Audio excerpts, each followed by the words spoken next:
Magandang araw mga ka-project. Ito nga pala itong sidecar kong ito. Shumayan. Ito po'y sariling gawa at sariling design din po. Stainless po yan. May tatlong purpose po ang palaman dito. Ito yung sa siomai. Ito na rin po yung sa kung magtitinda kayo ng siopaw.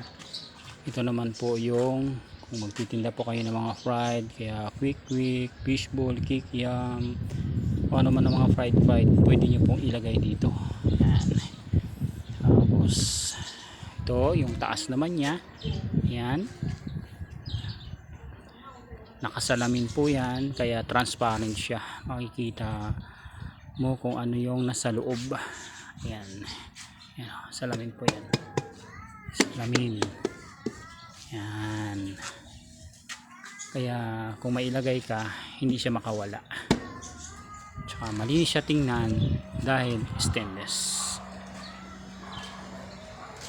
Yan. Yung lagayan niya ng kalan, ng tangke. Tapos ari naman po yung lagayan ng burner. Yan.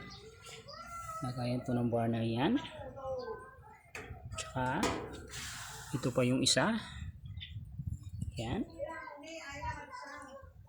Ang purpose nitong takip na ito para makatipid kayo sa gas, tsaka madaling uminit yung inyong painitan ng tubig.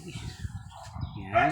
Ito naman kung bakit ba, sabihin nyo bakit nakalubog yan, yan ang maganda para mas lalo kayong tipid sa gas dahil nakalubog siya. Maganda ang, tsaka hindi kayo mag-alinlangan na malaglag dahil nakalubog siya. Tsaka titingnan po natin yung storage po. Ito nga pala yung lagayan muna ng juice. Ito. Yan. Tapos ito naman, pupunta naman po tayo sa storage. Yan. Ganyan siya kalaki sa loob. Yan, maraming mailalagay. Yan. Yan.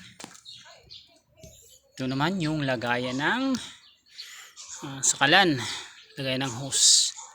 Ayan, dalawang butas niyan para kung sakaling iba yung inyong mabiling kalan, hindi mo na siya ibalik dahil dalawa ang butas niya na pwede mo siyang ilagay.